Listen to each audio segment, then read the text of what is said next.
오늘은 41주일 10계명, 7계명하고 8계명인데요.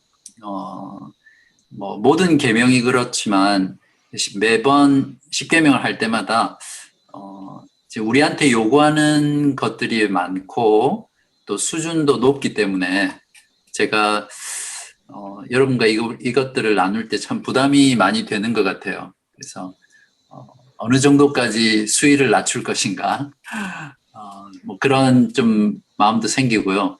또 어떤 부분은 좀 적당히 좀 타협해서 말씀을 전할까 이제 이런 그 유혹도 생기고 하더라고요. 그렇지만 가능하면 요리문답에 있는 내용을 기준으로 해서 그 정도 수위를 맞춰가지고 여러분하고 말씀을 나누도록 하겠습니다. 7계명은 출애굽기 20장 14절에 나오는 말씀인데요. 그냥 간단합니다. 간음하지 말라 이렇게 말하고 있습니다. 그런데 교리문답은 이 간음하지 말라라는 이 짧은 명령문을 가지고 이것이 의미하는 바가 무엇인지를 굉장히 깊이 있게 그리고 풍성하게 우리에게 가르쳐주고 있거든요.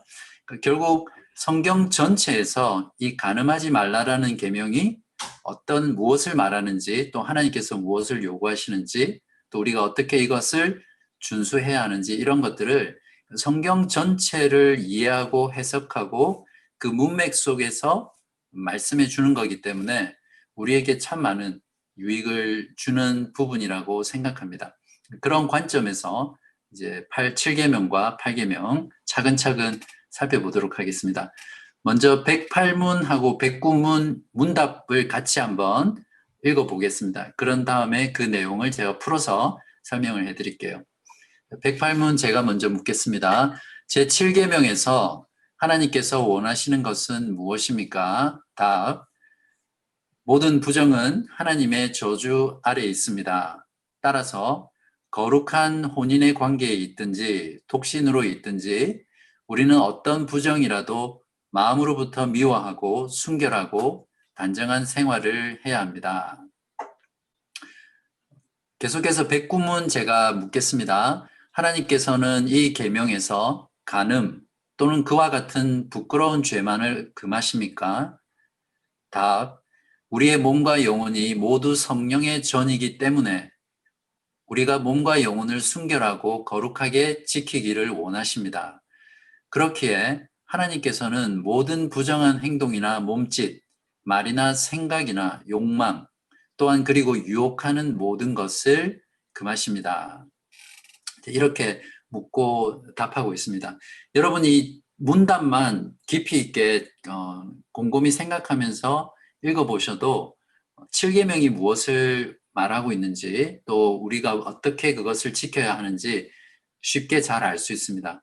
그래서 이 교리문답의 내용을 제가 잘 풀어서 다시 설명을 드리고요. 또 필요한 부분들은 추가해서 그렇게 말씀을 드리겠습니다. 7계명의 전제가 있습니다. 그러니까 전제가 무엇이냐면 모든 부정한 것은 하나님의 저주 아래에 있다는 것이죠.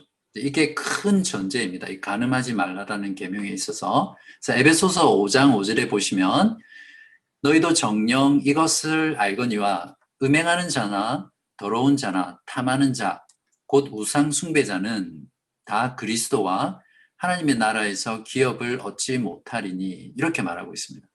그러니까 이런 음란 가운데 있는 것이나 더러운 것이나 또 탐욕을 가지고 있는 삶, 이제 그러한 삶을 살아가는 자는 쉽게 말하면 하나님 나라에 들어갈 수 없다라고 규정하고 있거든요. 그래서 어떤 면에서 우리에게 굉장히 큰 경고를 주는 말씀이죠. 물론 여기서 한번 이런 죄를 지으면 하나님 나라에 들어가지 못한다 이것을 말하는 것이 아니라 이제 헬라어 원문에 보면 죄를 짓는다라는 표현을 할 때 계속해서 짓는 걸 말하거든요. 반복해서 그러니까 회개하지 않고 계속해서 습관적으로 동일한 죄를 계속해서 짓는 것을 말합니다. 그래서 이런 죄 가운데 늘 빠져 있거나 습관적으로 짓거나 돌이키지 않는 경우에 하나님 나라에 들어가지 못한다 이렇게 이해하시면 되겠습니다. 이 간음하지 말라는 계명의 의도는 무엇이냐면요. 순결함과 거룩한 결혼을 보존하기 위한 계명입니다. 이것이 7계명의 목적과 의도거든요. 지난번에 했던 살인하지 말라라는 6계명은 이웃의 생명을 지켜주는 계명이라고 한다면 7계명은 이웃의 순결을 지켜주라는 명령입니다. 그러니까 어떤 측면에서는 내 자신을 위한 것이 아니라 이웃 사랑의 한 실천으로서 이웃의 순결을 지켜주어야 한다라는 명령이 바로 이 계명의 의도라는 것을 우리가 이해할 필요가 있습니다. 교리문답이 말하고자 하는 것은 첫 번째, 그러면 이 7계명을 통해서 원하시는 것은, 하나님께서 원하시는 것은 무엇입니까? 라고 물었는데요.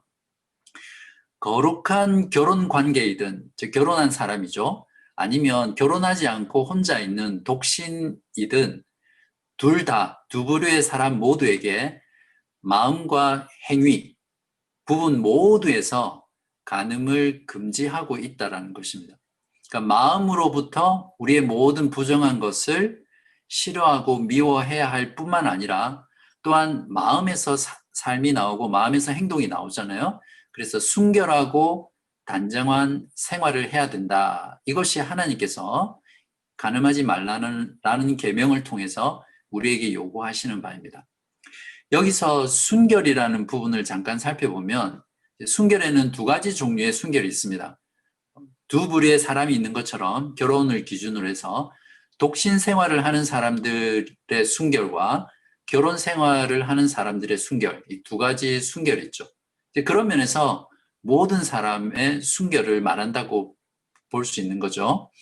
그러면 우리가 왜 이런 순결을 지켜야 하는가, 순결한 삶을 살아야 하는가라고 했을 때 순결의 원인이 있겠죠. 왜 순결을 지켜야 하는지 그 이유가 있는데 첫 번째는 하나님의 명령이기 때문입니다. 데살로니가전서 4장 3절에서 5절에 보면 하나님의 뜻은 이것이니 너희의 거룩함이라. 하나님이 우리를 향한 뜻이 무엇이냐면 우리의 거룩이라는 거죠. 곧 음란을 버리고 각각 거룩함과 존귀함으로 자기의 아내 대할 줄 알고 하나님을 모르는 이방인과 같이 세욕을 따르지 말고. 오늘날 시대, 우리가 살아가는 시대를 보면 하나님을 믿고 그리스도를 믿는 그리스도인을 제외한, 물론 그리스도인들도 마찬가지인 경우가 많지만 세상 사람들의 경우에는 이런 부부 관계 속에서 혹은 독신 생활에 있어서 거룩함이나 순결함들을 요구하거나 주장하는 것이 어렵고요. 오히려 세상 사람들은 여기 말씀처럼 세욕을 따르는 그러한 삶들 가운데 있는 경우가 너무 많은 그런 시대입니다. 그러한 시대 가운데 하나님께서 우리에게 거룩을 요구하는 이유는 우리가 순결을 지켜야 할 중요한 최고의 이유 중에 첫 번째에 해당하겠죠. 두 번째는 하나님의 형상을 보존하기 위해서입니다. 하나님은 거룩하신 분이잖아요. 그죠? 거룩하시고 순결하시고 온전하시고 깨끗하시고 흠이 없으신 그런 완전하신 분인데 하나님께서 인간을 창조하실 때 여러분이 그 전에 창조에서 배우셨던 것처럼 하나님의 형상을 따라 지음받은 유일한 존재가 인간이었잖아요. 그래서 하나님의 그 형상대로 창조된 인간 속에서 하나님의 형상을 보존하기 위해서 우리는 순결해야 되는 거죠. 세 번째 원인은 무엇이냐면 굉장히 중요한 부분인데요. 그리스도와 교회 사이에서 연합을 망가뜨리는 것을 피하기 위해서입니다. 고린도전서 16장 15절에 보시면 너희 몸이 그리스도의 지체인 줄을 알지 못하느냐. 우리 모든 신자들은 그리스도의 몸이라는 거죠. 몸의 한 부분. 그래서 내가 그리스도의 지체를 가지고 창녀의 지체를 만들겠느냐? 결코 그럴 수 없느니라. 즉 그리스도의 몸인 신자가 그리스도인이 이런 음란 가운데 살아가는 것은 또 음란한 가운데 처해 있는 것은 결국 그리스도의 몸을 더럽히는 거라는 거죠. 그렇기 때문에 그리스도와 그리스도를 믿는 교회, 신자 사이는 믿음을 통해서 한 몸이 되었잖아요. 그렇게 한 몸이 된 것이 신자들의 순결하지 못한 모습, 마음과 삶 때문에 깨어질 수 있다는 거죠. 그래서 그것을 막기 위해서 하나님께서는 우리에게 순결을 요구하십니다.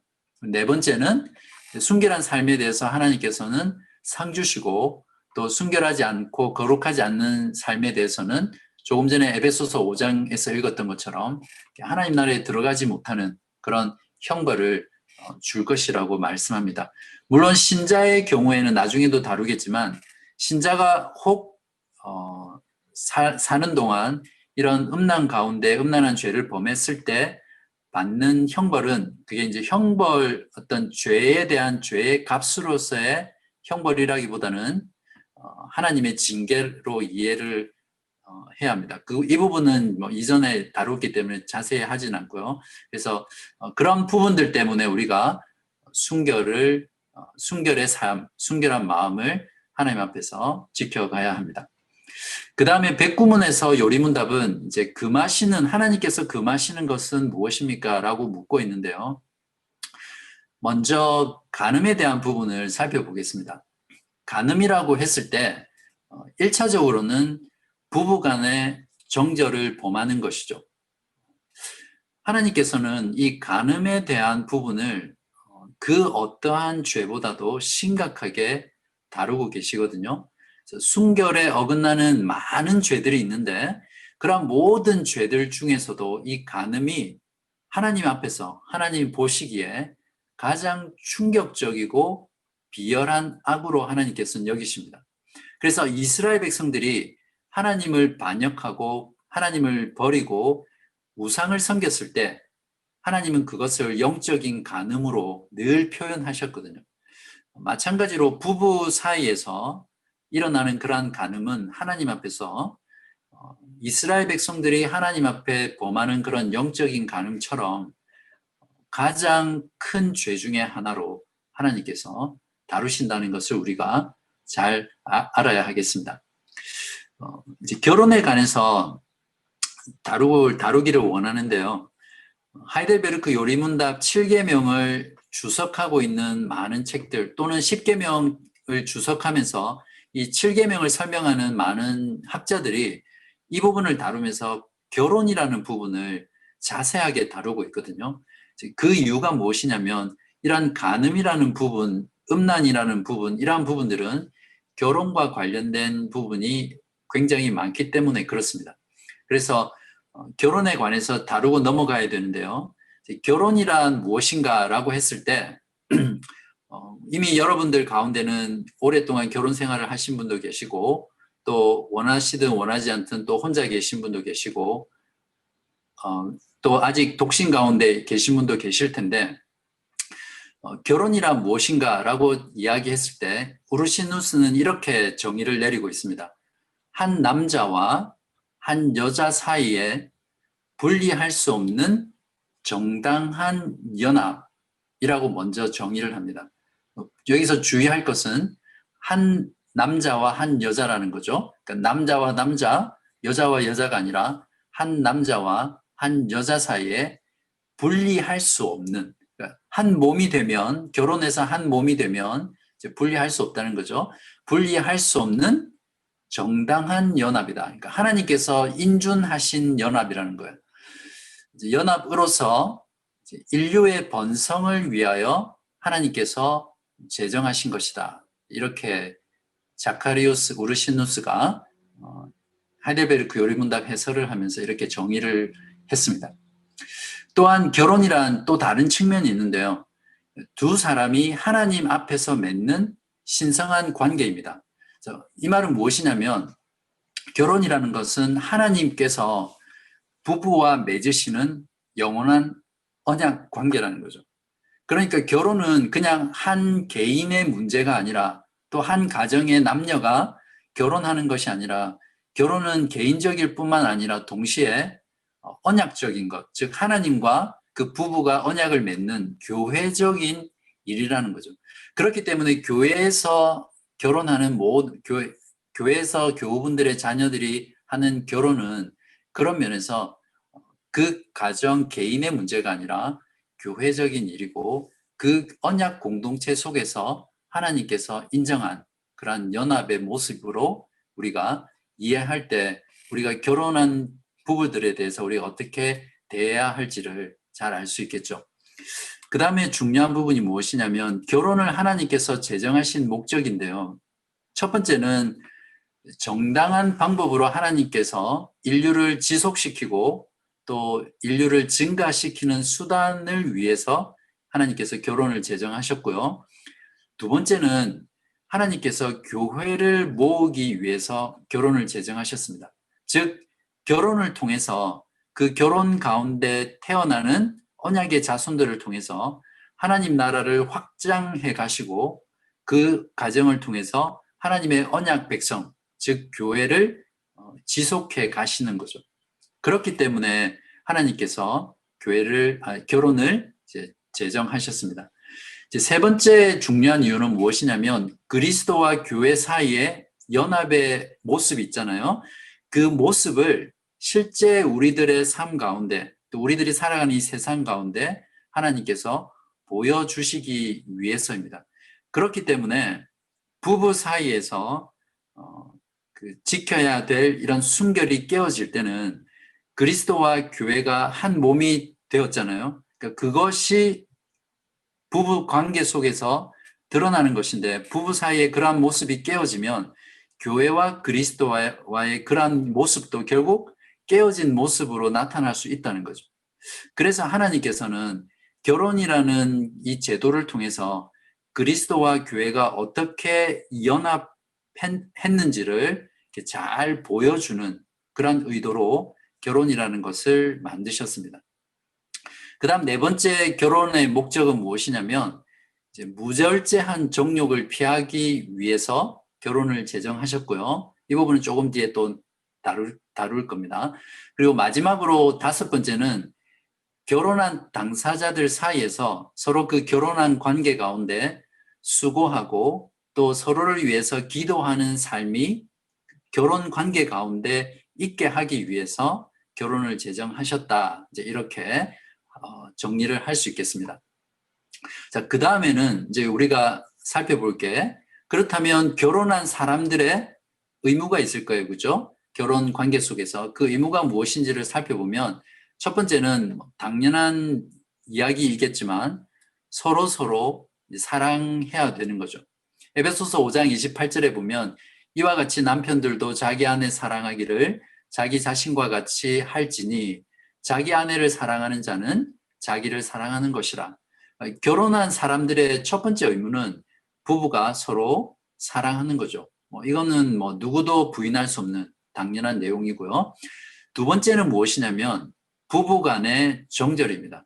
그러니까 서로 상대방만을 끊임없이 사랑해야 된다는 겁니다.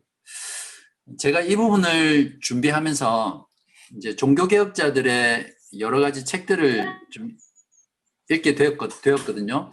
그러한 부분들을 읽으면서 제 자신도 결혼 생활에 대해서 많이 좀 돌아보고 또 반성하고 또 어떤 부분에서 내가 노력이 부족했는지를 좀 돌아보는 그런 시간이 됐거든요. 부부는 이제 이 부분에서 부부 간의 정절과 또 서로 상대방만을 끊임없이 사랑해야 된다라는 항목에서 이제 종교개혁자들이 이야기하고 있는 부분이 무엇이냐면 부부는 서로의 생활의 의무를 충실히 수행해야 된다는 것을 동시에 다 지적을 하고 있습니다. 그러니까 서로 부부로서 남편과 아내로서 이제 성적인 그런 생활들이 있잖아요. 그 성적인 생활의 의무를 충실히 수행해야 된다는 겁니다. 만약에 한쪽 배우자가 결혼한 부부 관계 속에 성생활을 거부하는 일이 있다면 그것을 어떻게 표현했냐면 성적인 유기다. 유기라는 게 무슨 말이죠? 버린다는 말이죠. 그죠? 쓰레기 유기 이렇게 하잖아요. 그런 것처럼 한쪽 배우자가 성생활을 거부를 한다면 일방적으로 그것은 상대방에게 다해야 할 의무를 이제 저버리는 그런 일이 되죠. 그래서 종교개혁자들은 이제 이런 성적인 유기를 간음의 한 형태로 여겼고요. 그런 경우에는 이혼을 할 수 있다라고도 할 정도로 중요하게 다루었습니다. 부부가 결혼하면 물론 특수한 경우와 상황들이 있겠죠. 그러한 경우를 제외하고는 서로를 향해서 남편은 아내를 향해서 아내는 남편에 대해서 그런 성생활의 의무를 최선을 다해서 수행해야 된다라는 것을 가르쳐 주고 있습니다. 성적인 친교를 인정하지 않거나 거부하는 것은 결혼 서약을 파기하는 것이라고 말하고 있고요. 또한 그렇게 서로 성적인 친교를 인정하고 그러한 생활의 의무들을 다할 때 결혼 관계 가운데 이제 간음을 예방할 수 있다라고 분명히 말을 해줍니다. 그래서 부부 관계 속에서 서로가 성적인 관계가 친밀하고 즐거운 것이 되도록 노력하는 것이 중요하고요.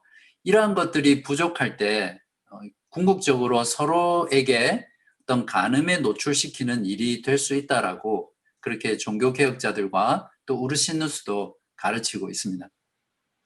이제 세 번째 결혼의 의무, 결혼한 부부의 의무가 무엇이냐면 모든 것을 공유하는 겁니다. 그러니까 교리문답은 상대방의 슬픔과 교리문답이 아니고 우르신누스의 해설서에 있는 내용이네요. 상대방의 슬픔과 불행도 함께 나누어야 한다. 이렇게 말하고 있어요. 요즘 시대는 결혼을 했지만 이제 부부가 서로 딴 주머니를 차는 경우 많잖아요. 제가 아는 몇몇 부부도 그냥 남편과 아내가 통장이 따로 있어요. 그래서 일을 하고 월급이 들어오면 각자의 통장에 들어가서 각자 원하는 대로 쓰고 또 생활비는 같이 얼마씩 분담해서 그렇게 사는 부부들이 요즘 많이 늘어나고 있는 것 같습니다. 그러나 성경은 재산을 분리해서 각자 관리하고 사용하는 것은 이제 종교개혁자들 역시 칼빈이라든지 우르시누스라든지 또 청교도들은 이것을 일종의 유기라고 그렇게 표현했습니다. 결혼은 성경이 가르치는 유일한 공산주의입니다. 그러니까 재산을 공유할 뿐만 아니라 심지어는 내 몸조차도 내 것이 아니라 이제 상대방의 것이죠. 그러니까 상대방이 나의 몸을 주장할 수 있는 그런 공산주의 사회가 바로 결혼이라는 거죠.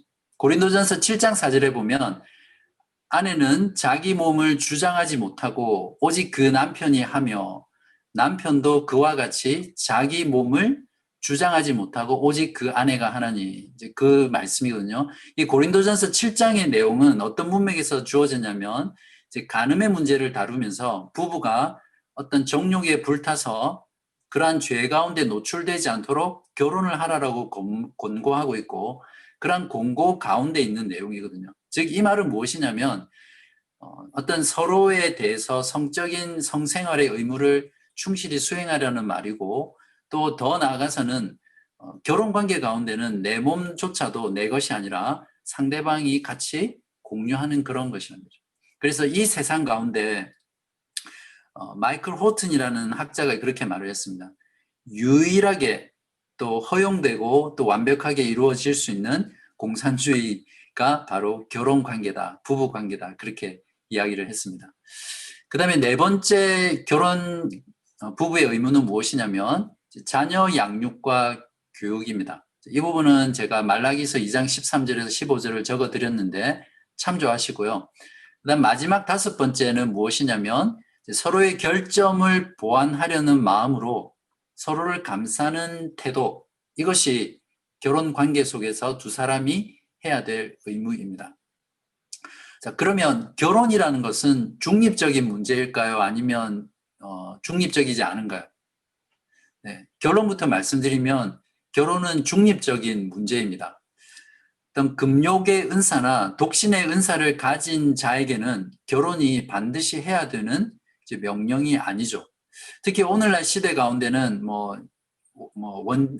원치 않든 또 어떤 상황적으로든 또 원해서든 독신이 많이 있는 그런 시대인데요.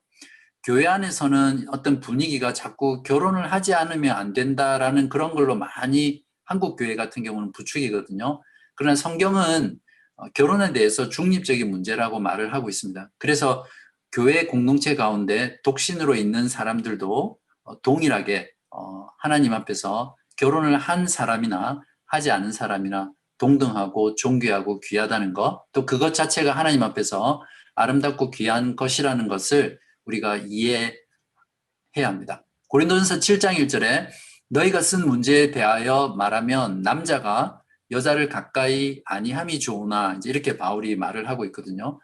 그래서 반드시 결혼을 해야 하는 것은 아니지만 그러나 여기서 주의할 것은 내가 이기적인 동기나 아니면 주를 섬기기 위한 동기가 아닐 경우에는 독신을 하는 것은 생각해 봐야 될 문제죠. 그러니까 내 자신이 편안한 삶, 뭐 결혼을 해서 뭐 부부 관계 속에서 어려움들을 겪고 또 자녀를 낳고 이런 것들이 싫고 또 원하지 않고 좀 더 안전하고 안락한 삶을 살기 위한 그런 이기적인 동기로 독신을 하는 것은 바르지 못하겠죠. 그러나 주를 섬기기 위해서라든지 또 타인을 위해서라든지 이제 그런 목적들로 또 독신을 하는 것은 굉장히 아름다운 미덕이라고 할 수 있고 또 그러한 것들을 결정하는 중요한 이유도 궁극적으로는 주를 섬기고 하나님을 영화롭게 하기 위한 목적이 되어야 되겠죠. 물론 이 가운데는 결혼을 하고 싶지만 또 상황적으로 할 수 없는 그런 상황에 있는 사람들도 있겠죠. 그 다음에 그 외의 경우에 결혼 관계를 맺기에 합당하고 또 적절한 모든 사람에게는 또한 결혼은 또 정당하다는 것입니다. 특별히 사도 바울이 가르치는 부분은 무엇이냐면 독신의 은사가 없는 자들에게는 오히려 결혼이 명령이라는 거죠. 그 결혼을 통해서 역시 주를 섬겨야 되고 또 하나님께 영광을 돌리는데요. 고린도전서 7장 8절에서 9절에 보면 내가 결혼하지 아니한 자들과 가부들에게 이르노니 나와 같이 그냥 지내는 것이 좋으니라 라고 말을 하고요. 그 다음에 만일 절제할 수 없거든 결혼하라. 정욕이 불같이 타는 것보다 결혼하는 것이 나으니라. 여기서는 바울이 결혼의 목적을 아까 결혼의 목적 중에 한 부분에 해당하는데 정욕을 피하기 위해서 그리고 음란한 죄, 간음의 죄를 짓지 않도록 하기 위해서 그럴 경우에는 결혼을 해야 된다. 이제 이렇게 명령하고 있는 거죠. 그래서 이런 사람들에게는 결혼을 하는 것이 오히려 명령이 될 수 있습니다. 이러한 부분들을 이해하고 결혼은 중립적인 문제다. 이해하고 넘어가면 되겠습니다. 그 다음에 그러면 이러한 간음에 해당하는 행위들이 있을 텐데요. 요즘 시대는 특별히 어떠한 시대보다도 다양한 형태 또는 변종의 형태로 간음이 저질러지고 있습니다. 이제 그 중에 몇 가지 예들만 제가 쭉 그냥 나열을 해볼게요. 뭐 당연한 말이겠지만 동성애라든지 그 다음에 뭐 레위기에도 이미 그 시대 가운데 이런 게 있었지만 이제 짐승과 성관계를 하는 수관 그리고 요즘 중국 같은 경우는 이제 시골에서 도시로 일하러 이제 왔다가 이제 너무 외로우니까 또 생활비를 줄이기 위해서 이제 임시적으로 부부로 사는 그런 임시 부부가 너무너무 많답니다. 그런 어떤 임시 부부, 계약 결혼, 동거, 혼전 성교, 혼외 정사, 일부 다처제, 매춘 뭐 이런 모든 행위들이 다 간음에 해당하는 행위겠죠. 그 다음에 이제 요리문답이 우리에게 제시하고 있는 것이 무엇이냐면 간음 말고 간음을 제외한 것들 중에서 하나님께서 금하시는 것이 무엇인가 이렇게 묻고 있거든요.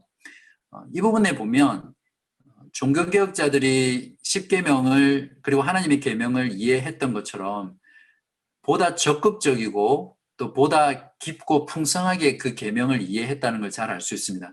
그래서 하나님께서는 그냥 눈으로 분명하게 드러나는 간음을 금하는 것뿐만 아니라 간음 외에 금하시는 것이 있는데 그것이 무엇이냐면 몸과 영혼의 순결과 거룩을 유지하기 위해서 그것들을 방해하는 모든 것들을 금지하고 있습니다.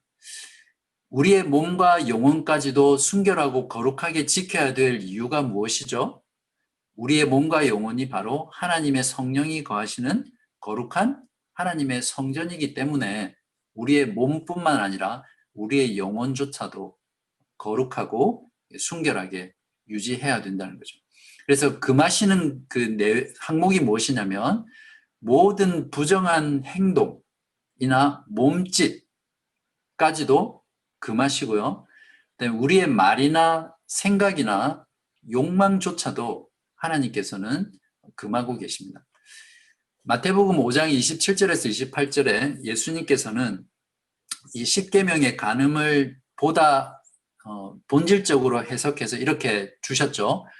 또 간음하지 말라 하였다는 것을 너희가 들었으나 나는 너희에게 이르노니 음욕을 품고 여자를 보는 자마다 마음에 이미 간음하였느니라. 그러니까 주님께서는 마음의 간음의 문제까지 더 확장해서 이 계명을 우리에게 요구하고 있습니다.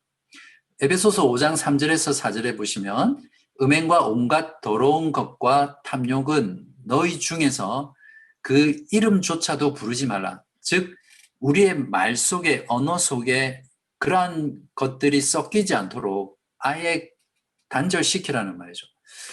이는 성도에게 마땅한 바니라. 누추함과 어리석은 말이나 희롱의 말이 마땅치 아니하니 오히려 감사하는 말을 하라. 이렇게 사도 바울은 성도들에게 권고하고 있습니다. 또한 요리문답은 이런 것뿐만 아니라 이러한 죄들로 유혹하는 빠지게 만드는 모든 것들조차도 이제 하나님께서는 금지하고 있다라고 가르쳐주고 있습니다.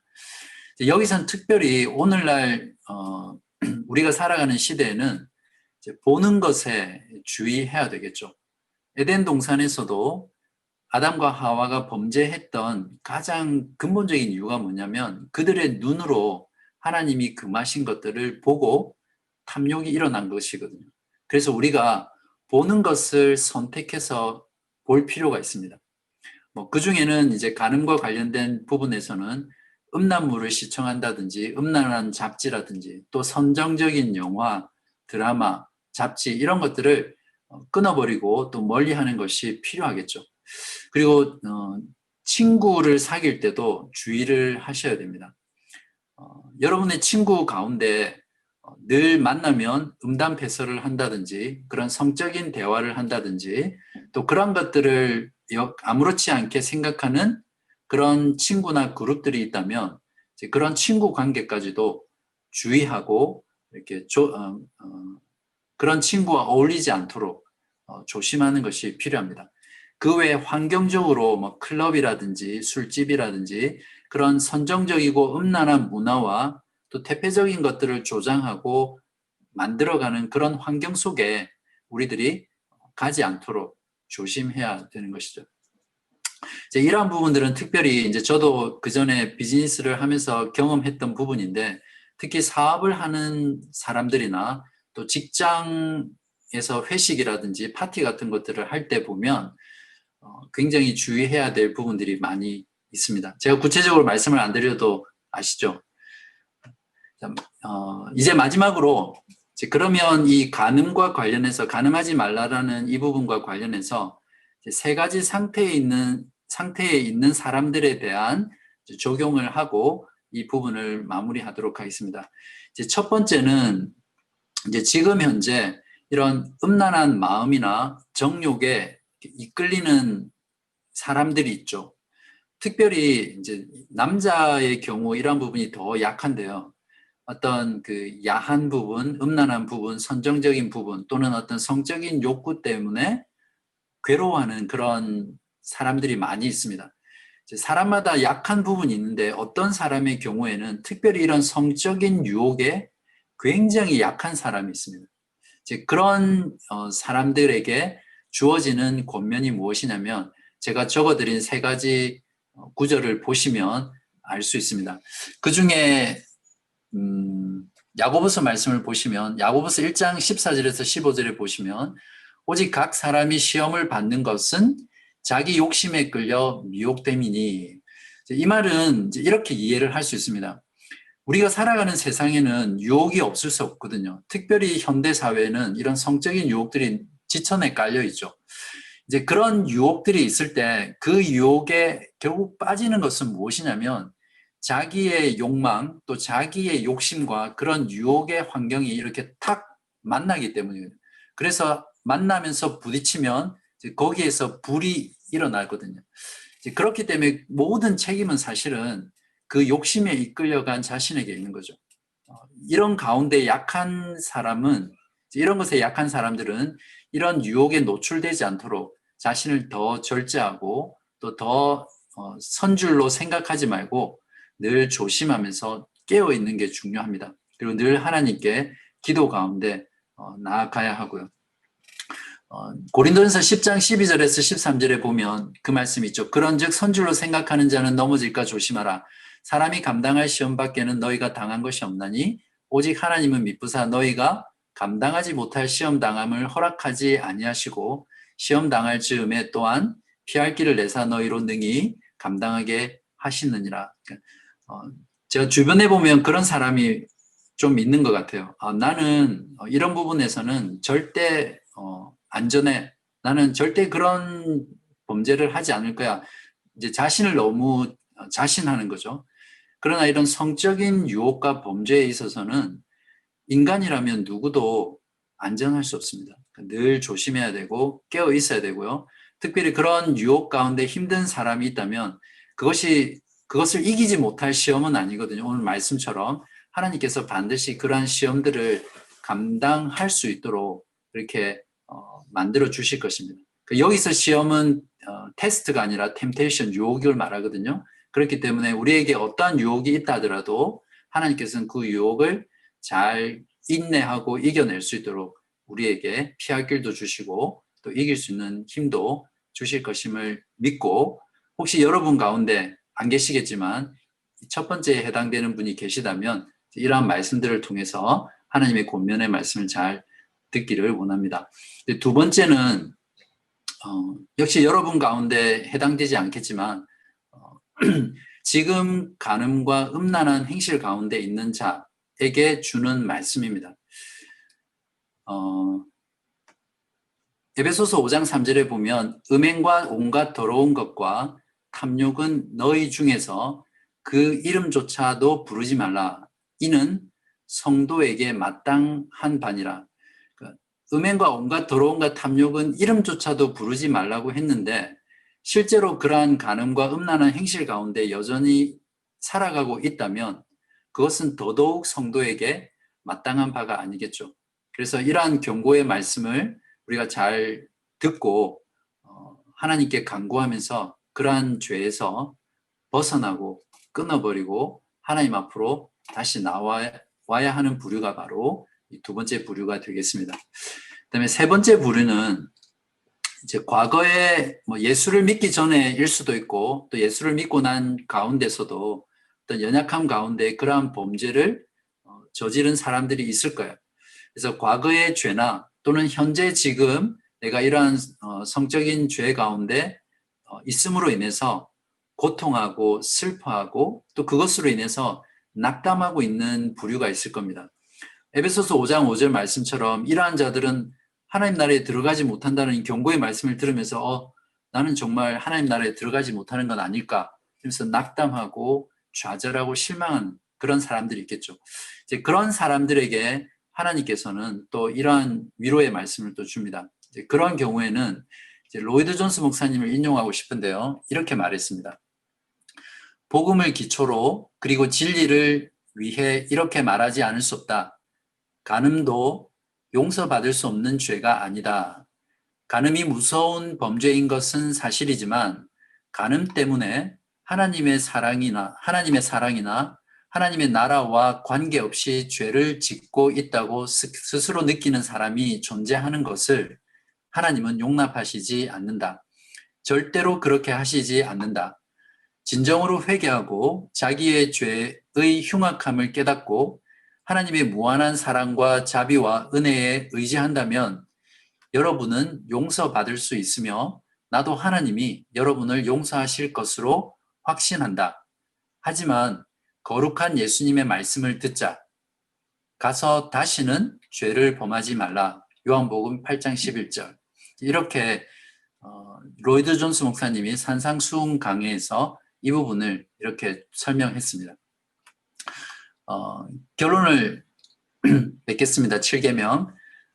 7계명은 우리에게 간음하지 말라라는 계명인데 이 계명 속에는 이제 많은 것들이 또 풍성하게 들어 있었죠. 하나님을 볼 수 있는 자는 거룩한 마음을 가진 자, 순결한 마음을 가진 자가 하나님을 볼 수 있습니다.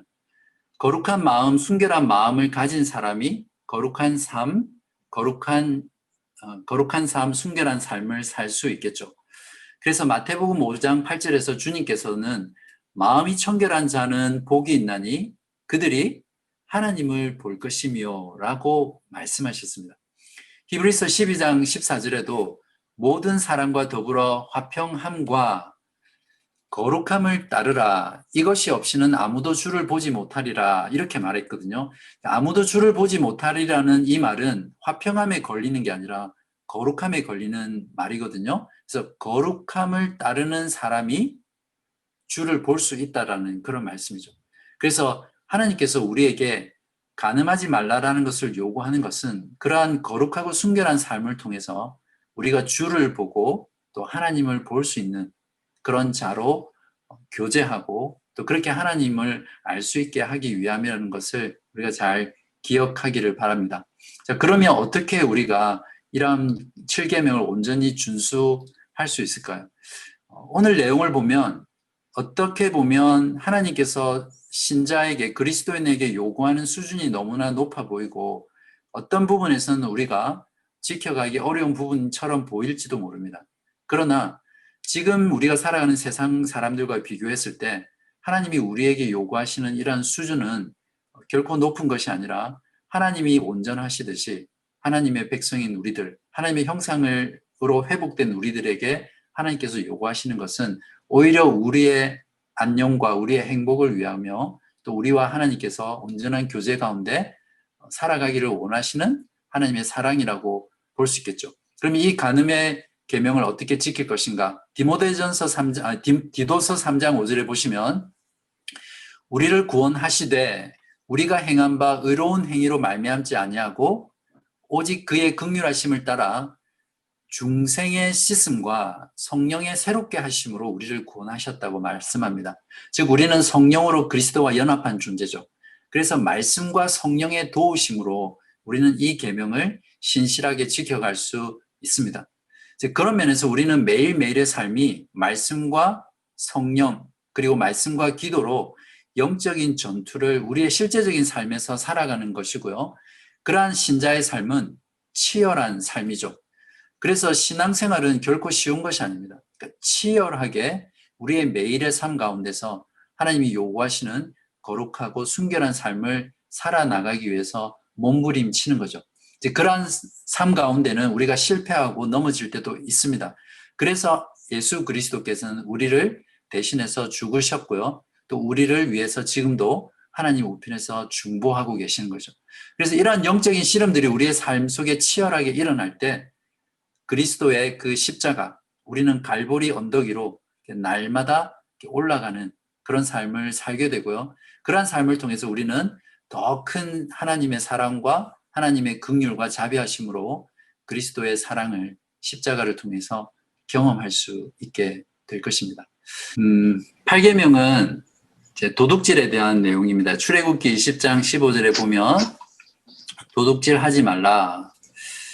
참 간단한 명령이죠. 그냥 도둑질 안 하면 되겠네. 이제 이렇게 생각할 수 있는데 서두에서도 말씀드렸지만 성경 전체에서 하나님께서 도둑질이라는 것이 어떤 것인지 또 그것을 통해서 하나님께서 우리에게 무엇을 요구하시는지 그러한 것들을 우리의 신앙의 선배들과 또 우르시누스와 또 교리문답을 작성한 저자들이 잘 설명해 놨습니다. 그래서 우리는 그 내용을 가지고 잘 이해하고 또 받아들이고 적용하면 되겠죠.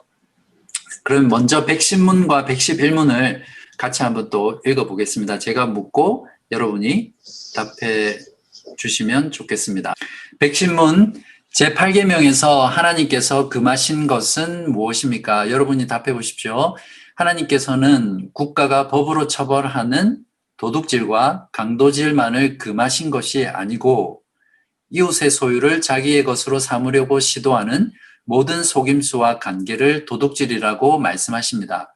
이런 것들은 폭력으로 혹은 합법성을 가장하고서 일어날 수 있는데 곧 거짓 저울과 잔화되, 부정품, 위조화폐와 고리대금과 같은 일, 기타 하나님께서 금하신 일들입니다.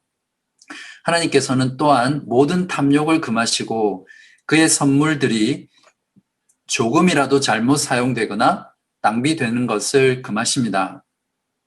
이어서 111문입니다. 이 계명에서 하나님께서 원하시는 것은 무엇입니까?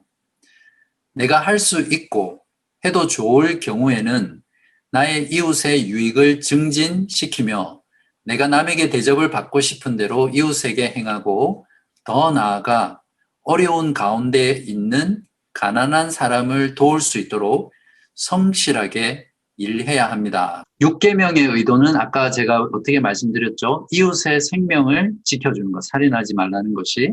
7계명은 이웃의 순결을 지켜주는 계명이고 8계명은 이웃의 소유를 지켜주는 것이 의도입니다. 이것은 바꾸어서 말하면 뒤집어서 생각해 보면 성경은 개인의 소유가 필수적이라는 것을 인정하는 거죠.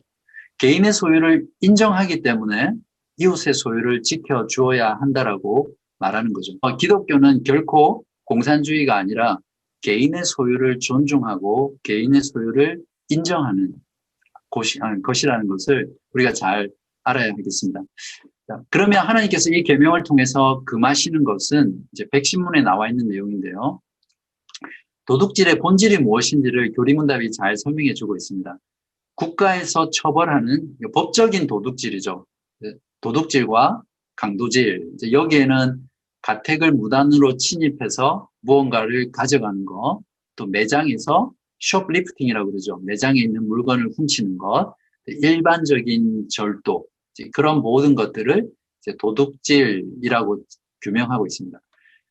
그것만이 도둑질이 아니라 이제 두 번째가 더 본질적으로 중요한 부분인데 내 소유가 아닌 이웃의 소유를 자기 것으로 삼으려는 모든 속임수와 관계, 이것도 도둑질이라고 교리문답이 정의하고 있습니다.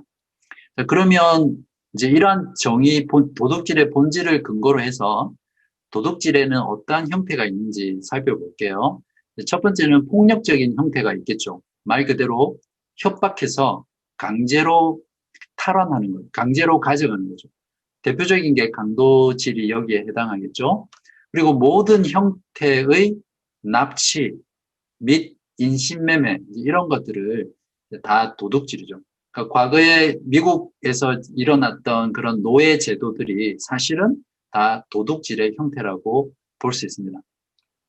오늘날도 뉴스를 보면 이런 일들이 심각하게 전 세계 가운데 많이 일어나는데 특별히 아프리카나 동남아시아나 인도 같은데 이런 일들이 너무 많이 자행되고 있습니다. 예를 들면 아프리카나 동남아시아 지역에는 이제 아이들을 또는 여자를 납치해서 인신매매를 하고 또 그러한 여자와 아이들을 이제 성적인 노예로 만들죠. 아프리카 케냐로 기억하고 있는데 거기 같은 경우는 그렇게 납치를 해서 여자아이를 납치해서 아기를 낳는 아기 생산 공장에 가두고 계속해서 아기를 낳게 만드는 그런 만행까지 자행한다고 합니다. 또한 여러분도 잘 아시겠지만 사람을 납치해서 장기를 떼어내고 장기를 매매하는 거라든지 또는 사람을 납치해서 뭐 원양어선이라든지 새우잡이라든지 어떤 노예 노동자로 만들어버리는 이런 일들이 그냥 정말 희귀하게 일어나는 일이 아니라 전 세계 가운데 너무 많은 규모로 일어나고 있다는 것이 우리의 마음을 참 통탄하게 만들고 안타깝게 만듭니다. 특별히 저 같은 경우는 이제 매주 공동기도 제목을 만들기 위해서 많은 신문과 뉴스를 보는데요. 그런 것을 볼 때마다 그냥 입에서 탄식이 저절로 나와요. 그리고 우리가 기도해야 될 내용, 하나님 앞에 간구해야 될 내용이 얼마나 많은지 모릅니다. 이러한 모든 것들이 하나님께서 금지하고 있는 도둑질이고요. 그 다음에 두 번째는 이제 여기가 우리가 되게 속기 쉬운 부분인데요. 합법성을 가장한 형태의 도둑질입니다. 또 이러한 부분들과 또 한편으로는 암리에 자행되는 도둑질입니다. 이제 몇 가지를 제가 쭉 나열해서 설명을 드릴게요. 첫 번째는 국가의 채무를 불이행하는 거죠. 그래서 세금을 미납한다든지 즉 국가에 내가 당연히 의무를 다해야 하는 것을 제대로 하지 않는 거죠. 그래서 뭐 사업을 하든지 거래를 할 때 그러한 것들을 면제받기 위해서 내지 않기 위해서 현금을 거래한다든지 또 현금만을 유통한다든지 이제 그런 현금을 조장하는 경제 가운데 이렇게 들어간다든지 이런 것들이 여기에 해당되겠죠. 그리고 제가 그 신학교 다닐 때 학비 보조를 받잖아요. 그 헥스라고 해서 이제 대학 과정은 팩스, 대학원 과정은 헥스인데 이제 그런 것을 받을 때 정부가 점점 까다롭게 한다고 하더라고요. 이제 그 이유가 뭐냐면 특별히 한국 교민들 가운데 이러한 것들을 이용해서 그러니까 돈을 갚지 않는 거죠. 학비를 빌리고 그걸 뭐 어느 세금을 어느 이상 낼 때만 갚으니까 그것을 안 갚을 의도를 가지고 자기들이 받을 수 있는 교육은 다 받고 나중에 아무도 갚지 않는다고 합니다. 그래서 정부의 어떤 재정에 문제를 일으키는 그런 것들이 드러나서 점점 학비 보조하는 그런 제도를 축소시키거나 까다롭게 한다라는 이야기를 그때 들었어요. 그러니까 그런 것들이 이제 여기에 해당되겠죠. 두 번째는 이제 고용 착취입니다. 그리고 급료를 속인다든지 또 급료를 연체하는 그런 부분들입니다. 야고보서 5장 4절에 보시면 보라 너희 밭에서 추수한 품꾼에게 주지 아니한 싹시 소리 지르며 그 추수한 자의 우는 소리가 만군의 주의 귀에 들렸느니라. 하나님께서는 일을 하고서 거기에 대한 대가를 받지 못한 그런 사람들의 부르짖는 소리를 하나님께서는 들으신다는 거죠. 저는 이 말씀을 참 많이 공감하거든요. 제가 호주에 와서 한 초기 한 5년 안쪽으로 해서 여러 가지 일들을 이제 생활을 위해서 했었는데요. 그 중에 한 가지가 제가 하청업을 한 적이 있었어요. 그래서 청소를 서브로 받아서 이제 직원을 고용하는 거죠. 뭐 워킹 홀리데이 비자를 주로 고용을 했습니다. 고용을 해서 이제 청소를 시키고 이제 원청에서 이제 돈을 받고 그걸로 이제 월급을 주고 또 나머지는 수익을 하는데 이제 원청에서 계속해서 급여를 늦게 주는 거예요. 늦게 주고 또 아니면은 주지 않으려고 하고 또 굉장히 일한 것에 비해서 낮은 보수를 주는 거예요. 이제 그러다 보니까 이제 제가 그 고용한 직원한테는 또 월급을 줘야 되잖아요. 그걸 주고 나면 연체되고 이러면 이제 제 생활 자체가 할 수 없는 그런 상황 가운데 있는 거죠. 그래서 계속해서 달라고 요청하면 뭐 이리 빠져나가고 저리 빠져나가고 그러면서 자꾸 이제 월급을 이제 뒤로 미루는 거예요. 이제 그런 것들이 계속 지속이 되면 이런 표현이 어떨지 모르지만 그 당시에는 정말 그걸 받을 때까지는 하루하루가 피를 마시는 거죠. 이제 그래서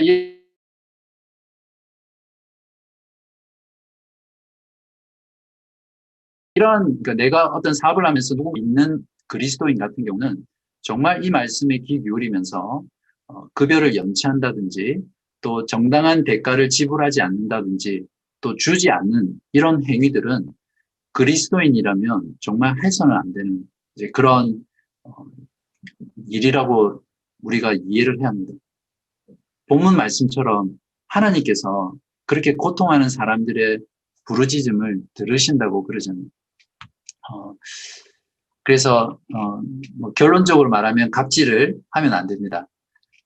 그 다음에 또 한 가지 우리가 실수하는 게 뭐냐면 기독교인이 사장인 회사, 뭐 우리들 가운데도 혹시 회사를 경영하는 경우가 있겠죠. 그래서 그런 회사를 경영하는 사장들 경우에 회사를 기독교적으로 만들려고 아침 조회나 이런 때 다 직원들을 강제로 모아놓고 믿든 안 믿든 모아놓고 뭐 예배를 드리고 뭐 거기에 대한 어떤 뭐 대가라든지 이런 거 없이 이제 강요하는 거죠.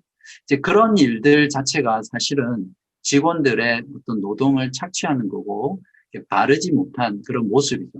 그래서 우리가 이런 부분들을 잘 이해하고 내가 그리스도인 고용주고 사장이라면 어떻게 하는 것이 그 회사를 기독교적으로 운영하는 것인가 잘 생각해야겠죠. 이제 그런 어떤 종교적인 것을 한다고 해서 기독교적이 되는 것이 아니라 직원들을 사랑하고 그들의 복지와 안녕을 챙기고 그들에게 정당한 대가를 지불하고 급여를 연체하지 않고 그들을 생각하는 그런 것들이 사실은 더 기독교적으로 회사를 운영하는 것이겠죠. 세 번째는 매매상에 일어날 수 있는 온갖 속임수들입니다. 이 가운데는 횡령과 착복 이런 것들도 있겠죠. 구체적인 예는 들면 너무 많아서 생략하겠습니다. 그 다음에 또 하나는 측정 단위와 기준을 속이는 겁니다. 저희 부모님이 장사를 참 많이 하셨어요. 여러 가지 장사를 많이 했는데 그래서 제가 저희 부모님 좀 닮았나 봐요. 그중에 쌀 장사를 하신 적이 있어요. 그러면 이렇게 여기 교리문답에 나오듯이 되가 있잖아요. 그래서 쌀 장사들이 주로 돈을 어떻게 버냐면 이 되를 실제보다 작은 걸로 만들어요. 그래서 그렇게 해서 한 번 돼 줄 때마다 조금씩 남기면 그게 큰 나중에 이익이 되거든요. 이제 식료품, 정육점, 생선가게, 쌀가게 이런 것들. 뭔가 그람으로 단위를 대서 재서 주는 이런 것들 속에 이제 단위를 속이면 그것이 다 도둑질 하는 거죠. 네, 물론 이제 원리적인 측면에서 이 부분은 많은 것에서 적용할 수 있을 겁니다. 그 다음 교리문답이 지적하고 있는 것 중에 하나가 뭐냐면 부정품입니다. 부정품은 뭐냐면 하자가 있는 걸 하자가 없는 것처럼 포장해서 파는 거예요. 여러분 그런 경우 많이 당해보셨죠? 주로 저 같은 경우는 이제 그 장을 보러 가면 많이 당하는데 플래밍턴에 가면 싸잖아요. 박스 단위로 사면. 근데 겉으로 위에서 보면 정말 때깔 좋고 싸요 또. 그래서 거기에 혹해서 사가지고 오면 위에 몇 개 먹으면 밑에는 막 문드러져 있고 썩어 있잖아요. 그런 것들이 다 도둑질인 거죠. 그러니까 온전하지 못한 제품을 포장해서 속여서 제값 주고 파는 것 이런 것들이 다 속임수입니다. 도둑질입니다. 그리고 제 경우에도 제가 워낙 피해를 많이 봐서 그런지 모르겠지만 과거에 중고차를 여러 번 샀는데 대부분 그랬어요. 근데 그 중에 한번 특별히 중고차를 샀는데 막상 거기서 살 때는 차가 너무 괜찮았어요. 근데 가져와서 차를 몰고 다니니까 정말 수리비가 차값보다 더 많이 들어가는 그런 차입니다. 그래서 우리가 살아가는 이 시대 가운데 너무나 이런 것들이 팽배해 있고 만연해 있습니다. 이제 교리문답은 성경은 이런 모든 것들을 도둑질로 규정하고 금지하고 있다는 것을 우리가 잘 알아야겠죠. 그다음에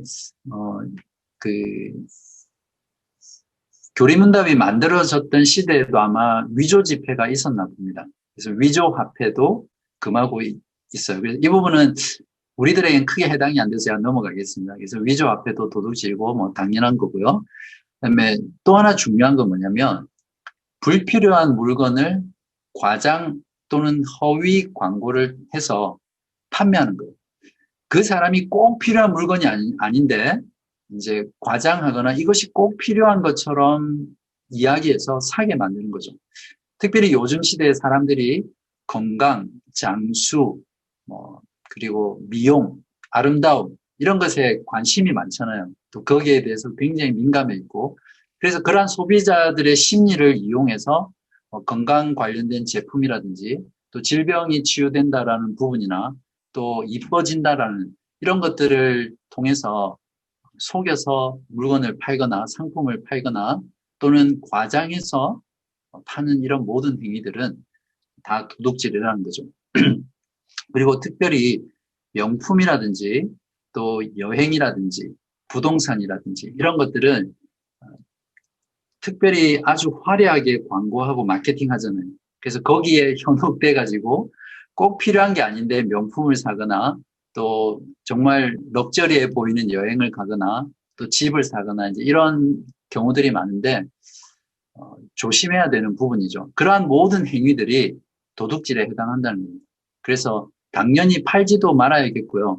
또 사는 사람의 입장에서는 현혹돼서 그러한 것들을 사지도 말아야 되겠죠. 그래서 사실은 그러한 모든 여행이라든지 집이라든지 이런 것들을 브로셔 보면 정말 이쁘고 화려하잖아요.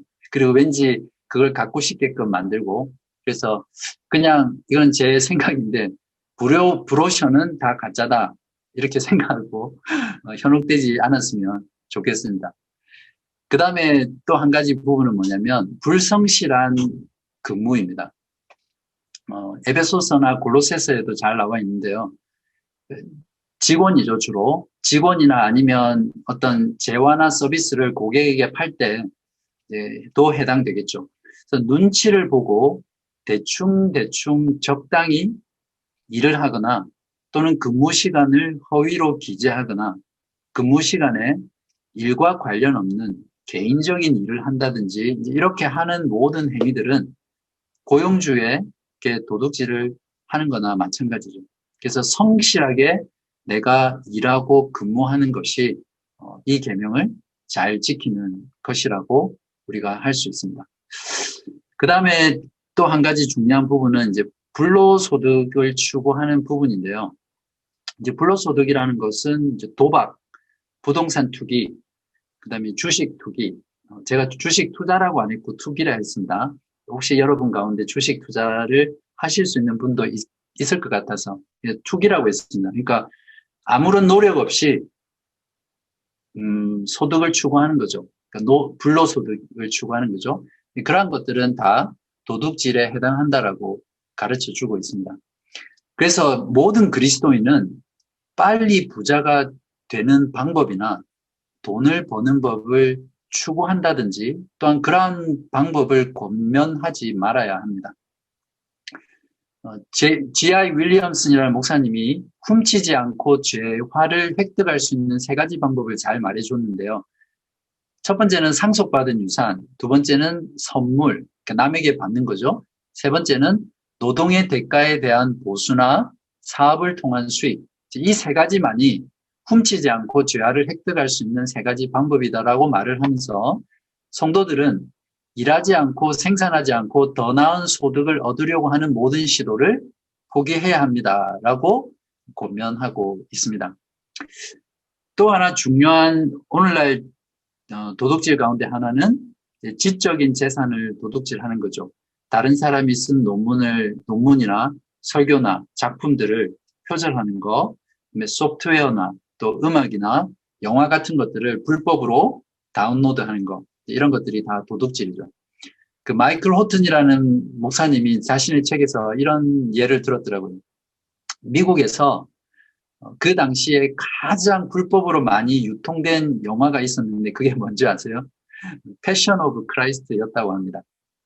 크리스찬들이 이 영화가 너무 좋으니까 불법으로 미국에서 가장 많이 유통됐던 영화였다고 예를 들면서 제시했습니다.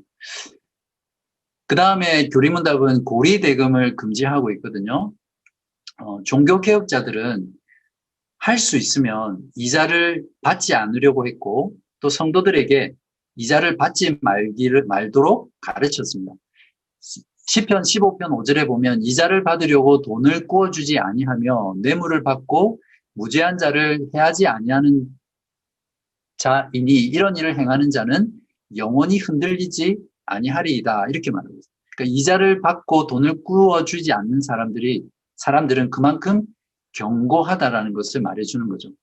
누가복음 6장 35절에서 오직 너희는 원수를 사랑하고 선대하며 아무것도 바라지 말고 구워주라. 그리하면 너희 상이 클 것이요 또 지극히 높으신 이의 아들이 되리니 그는 은혜를 모르는 자와 악한 자에게도 인자하시니라. 그래서 실천적인 면에서 당연히 같은 성도들 간에 금전적인 거래가 가능하면 이루어져서는 안 되겠죠. 그러나 돈을 불가피하게 빌려주고 또 빌려야 할 때는, 그러니까 빌려줄 때는 이자를 받지 않거나 그냥 최소한으로 받고 그 형제와 자매를 도와주는 그런 것들이 필요할 겁니다. 실제로 종교개혁자들은 이자를 받지 않고 가난한 자들을 도와주라고 그렇게 가르쳤거든요. 그 다음에 중요한 부분은 이제 게으름이라는 부분입니다. 보통 그리스도인들 가운데 노동에 대한 잘못된 인식을 가지고 있는 경우가 많은데요. 노동은 하나님의 저주로 인해서 인간에게 주어진 필요악이다 이런 생각들이 있잖아요. 아담의 범죄로 인해서 하나님께서 너는 평생 이마에 땀을 흘려야만 먹고 살 수 있다. 이제 이걸 저주로 줬다고 생각을 하잖아요. 그러나 원래 에덴 동산에서 노동이 없었던 게 아니라 원래 하나님께서는 인간을 만드시고 그 인간에게 하나님이 창조하신 세계를 다스리는 권세를 주셨잖아요. 다스리는 명령을 주셨어요. 그러한 노동은 즐거운 것이었고 하나님의 명령을 수행하는 최고의 방법이었어요. 그래서 노동은 필요하게 아니라 창조 질서라는 것을 우리가 알아야 되고요. 창조 세계를 다스리는 하나님의 위임 명령이었습니다. 인간의 타락으로 인해서 그 노동이 고통이 되고 하기 싫은 것이 되고 마지못해서 하는 것이 되었지 원래 동산에서는 에덴 동산에서는 노동은 그런 의미였습니다. 그래서 그리스도를 통해서 하나님의 형상을 회복한 신자들은 이 노동의 부분에 있어서도 타락하기 전 이전의 그러한 모습들을 우리가 우리의 노동의 삶 가운데 회복하는 것이 필요한데요. 그래서 종교개혁자들은 모든 직업은 하나님의 부르심이다. 하나님의 소명이다. 그래서 여러분이 서 있는 그 자리, 여러분이 하고 있는 그 일 가운데 하나님 앞에서 최선을 다해서 일하고 그것을 통해서 하나님께 영광을 돌리는 삶을 살아라. 그래서 그 모든 직업이 하나님 앞에서 존귀하고 고귀하다라는 걸 가르쳤죠. 그래서 그걸 뭐라고 그러나요? 직업에는 귀천이 없다. 그렇게 했나요? 네. 그래서 세속적인 직업과 성직이 분리되어 있지 않습니다. 교회 일을 하거나 사역자의 직업은 거룩한 직업이고 세상의 많은 직업들은 다 세속적인 직업이 아니라 성직이 따로 있는 게 아닙니다. 모든 직업은 하나님의 소명이기 때문에 거룩한 직업이죠. 그래서 여러분이 무엇을 하든지 간에 여러분의 모든 직업은, 여러분의 모든 일은, 여러분의 모든 사업은 하나님이 그 자리로 부르신 하나님의 소명이라는 것을 알아야 합니다. 그래서 저는 개인적으로 대학생 때도 대학부 때도 그랬고요. 이 전임 사역자라는 말을 별로 안 좋아합니다. 그래서 풀타임 사역자. 그러니까 복음을 전하는 일, 목회자는 풀타임으로 하나님의 일을 하고 나머지 성도들은 세속적인 일을 하다가 교회에 와서 주의 일을 하는 게 아니잖아요. 모든 그리스도인은 모든 삶의 영역에서 모든 것을 통해서 하나님을 위해서 그곳 가운데서 하나님의 일을 수행하는 것이군요. 그러니까 그런 면에서 모든 그리스도인은 다 풀타임 사역자라고 이 연사 강력하게 다시 한번 외칩니다. 골로새서 3장 23절에 무슨 일을 하든지 마음을 다하여 주께 하듯 하고 사람에게 하듯 하지 말라. 그래서 우리의 실제 신앙의 현장은 우리가 주일에 교회로 모여서 그곳에서 이루어지는 것이 아닙니다. 그것도 하나님을 예배하고 성도의 교제를 하고 말씀을 듣는 중요한 것이지만 그것이 어떻게 보면 출발이 되어서 여러분의 모든 실제 6일 동안의 삶, 모든 삶 속에서 실제로 하나님의 복음을 증거하고 복음대로 살아가고 하나님께 영광을 돌리고 하나님을 섬기는 실제 사역의 현장이라는 거죠. 여러분 꼭 명심하시기 바랍니다. 여러분 모두 풀타임 사역자입니다. 저만 풀타임 사역자 아니고 그걸 꼭 기억하시고 여러분의 노동은 그렇기 때문에 참 가치 있는 것이다 라고 기억하시면 좋겠습니다. 그래서 그리스도인은 주일을 즐기기 위해서 또는 연중에 몇 번 있는 휴가를 즐기기 위해서 일하지 말아야 하고요. 여러분의 일터에서 하나님을 사랑하고 이웃을 사랑하고 또 그러한 실천을 통해서 주님을 기쁘시게 하고 하나님께 영광을 돌리는 그런 가치 있는 노동의 현장이라는 것들을 아시면 좋겠습니다. 그래서 노동의 가치라는 것은 교회에 열심히 일해서 그렇게 벌은 돈을 교회에 헌금하고 복음 사역을 위해서 필요한 것이 아니라 노동의 그 현장 속에서 하나님께 영광 돌리는 그러한 가치 있는 일이라는 것이죠. 그래서 어떤 사람이 루터에게 이렇게 물었습니다. 만일 내일 주님이 다시 오신다는 사실을 안다면 당신께서는 어떤 일을 하겠습니까? 라고 물었거든요. 그러자 루트가 이렇게 대답했습니다. 한 그루에 사과나무를 심겠습니다. 되게 의미심장한 말이죠. 네. 데살로니가전서 4장 11절에서 12절에 또 너희에게 명한 것 같이 조용히 자기 일을 하고 너희 손으로 일하기를 힘쓰라. 이는 외인에 대하여 단정히 행하고 또한 아무 궁핍함이 없게 하려 함이라. 에베소서 4장 28절에는 도둑질하는 자는 다시 도둑질하지 말고 돌이켜 가난한 자에게 구제할 수 있도록 자기 손으로 수고하여 선한 일을 하라. 이렇게 말하고 있습니다. 이것이 이제 게으름이 도둑질이 되는데 노동과 관련해서 살펴본 부분입니다. 그 다음에 금하고 있는 것은 도둑질과 관련해서 모든 탐심을 금하고 있습니다. 항상 돈을 저축하는 사람이나 항상 돈을 쓰기 좋아하는 사람 둘 다 탐욕스러울 수 있습니다. 부자라고 해서 다 탐욕스러운 것도 아니고 가난하다고 해서 다 탐욕스럽지 않은 것도 아닙니다.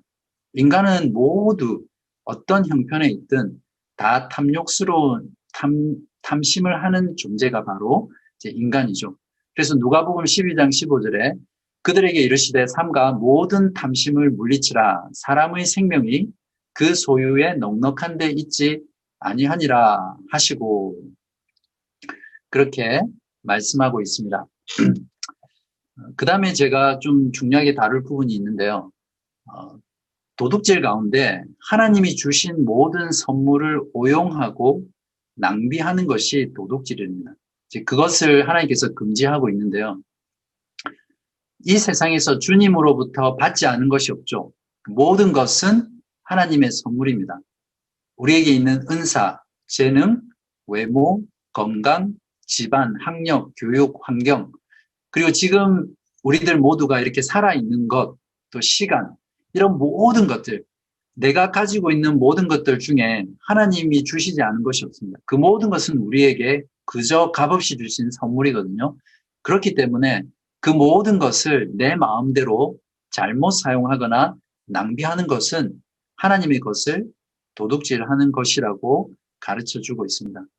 그래서 우리는 우리에게 있는 것이 얼마가 되었든지 그 모든 것들로 인해서 자족해야 되고요. 모든 것이 하나님께서 각자의 분량대로 주신 선물이라는 것을 알고 없는 것으로 인해서 불평하지 말고 하나님이 주신 것으로 감사하는 태도를 견지하면서 살아가야 하겠습니다. 그다음 여기에서 중요한 부분이 그렇기 때문에 이제 우리는 청지기라는 의식을 가지고 있는 거죠. 하나님께서 모든 것을 우리에게 맡겨주신 것이잖아요. 우리에게 하나님이 그것을 관리하게 하기 위해서. 그래서 우리에게 주신 모든 삶의 모든 것들은 주인이신 주님의 뜻대로 사용을 해야 되겠죠. 그래서 잘못 사용하거나 내 뜻대로 사용하거나 낭비해서는 안 된다고 가르치고 있습니다. 누가복음 16장 10절에서 13절은 여러분이 한번 읽어보시고요. 그 다음에 111문에서 요리문답은 하나님께서 원하시는 것이 무엇입니까? 라고 하면서 적극적인 측면이 무엇인지를 말해주고 있는데 첫 번째는 이웃의 유익을 증진시키는 거고 두 번째는 남에게 대접받고 싶은 대로 이웃에게 행하라고 말하고 있습니다. 보통 우리가 황금률이라고 그렇게 말하죠. 만약에 이 세상 가운데 모든 사람이 남에게 대접받고 싶은 대로 다른 사람에게 행한다면 천국이 되겠죠. 네. 그 다음에 세 번째는 어려운 가운데 있는 가난한 사람들을 돕기 위해서 성실하게 일을 하라라고 권면하고 있습니다. 이것이 도둑질하지 말라라는 계명의 적극적인 측면입니다. 에베소서 4장 28절은 제가 아까 읽었죠.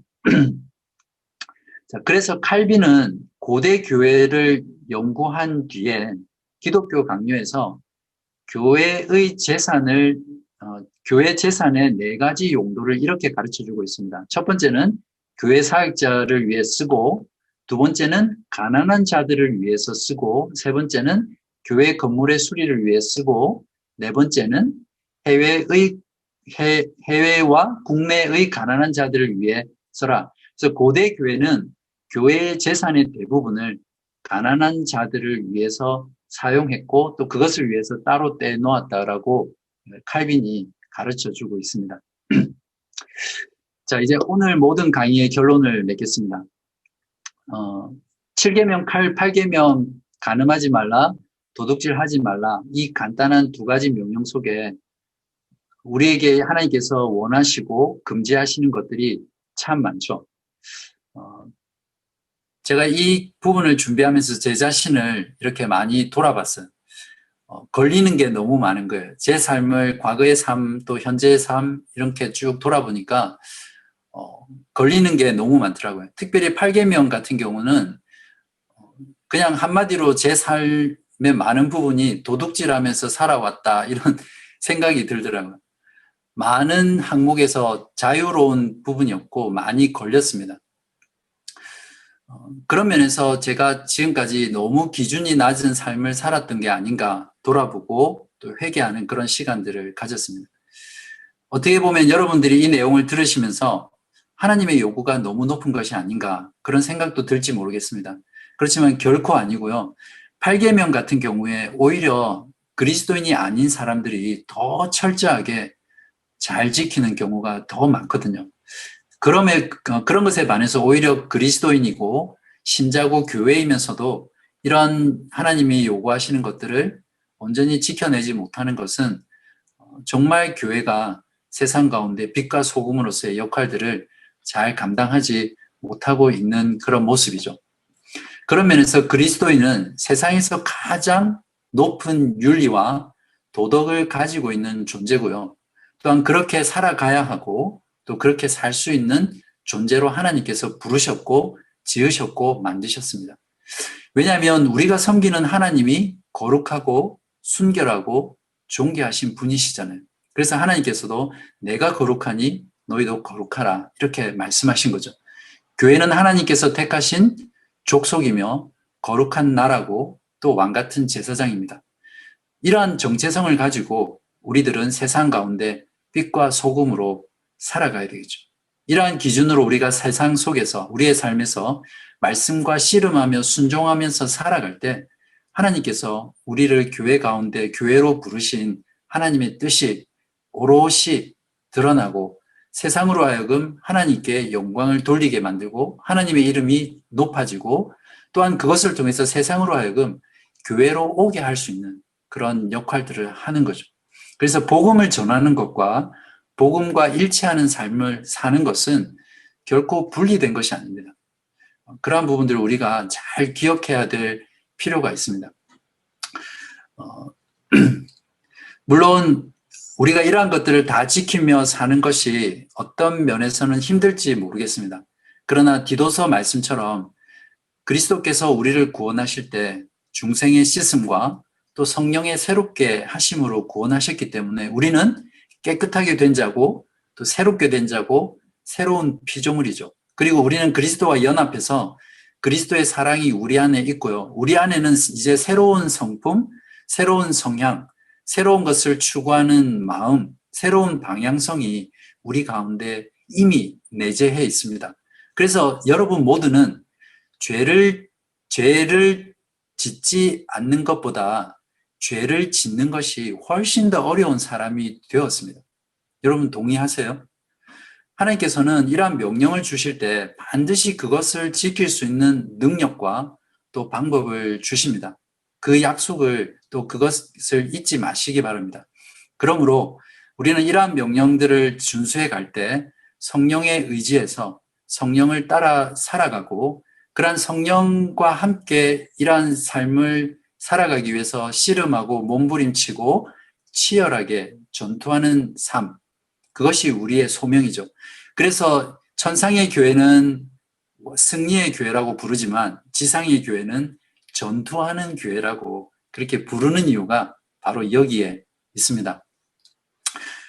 다음 시간에 십계명 전체의 결론을 내리면서 말씀을 드리겠지만 십계명을 준수하는 삶은 하나님 나라를 살아가는 하나님 나라의 백성들에게 가장 행복한 삶을 살아가는 비결입니다. 하나님께서 우리에게 이러한 계명을 주신 이유는 우리가 행복하게 살아가기 위해서, 또 행복한 삶을 보장하기 위해서 우리에게 주신 하나님의 사랑의 표현이거든요. 그러한 관점으로 우리가 십계명을 이해해야 될 필요가 있습니다. 생각해 보십시오. 세상의 모든 사람들이 십계명의 정신과 원리에 따라서 살아간다면 바로 이 세상이 하나님 나라 천국이 되지 않겠습니까? 그렇죠. 그러나 이러한 세상은 주님께서 다시 오시는 날까지는 이 땅 가운데 완성되지 않습니다. 주님을 믿고 하나님 나라에 들어온 자들만이 이 땅 가운데 이러한 삶을 구현해 가면서 살아갈 수 있고요. 그러한 하나님 나라를 실천해 가면서 살아가는 성도들이 불완전하지만 이 땅 가운데서도 가장 행복한 삶, 복된 삶, 행복한 나라를 살아갈 수 있는 거죠.